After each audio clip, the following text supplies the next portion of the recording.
खुशखबरी digital audio recording studio.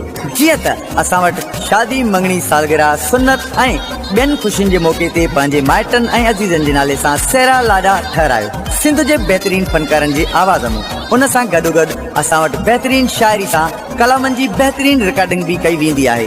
वधीक राब्ते लाइ गुलज़ार अहमद, मोबाइल नंबर 033525178588।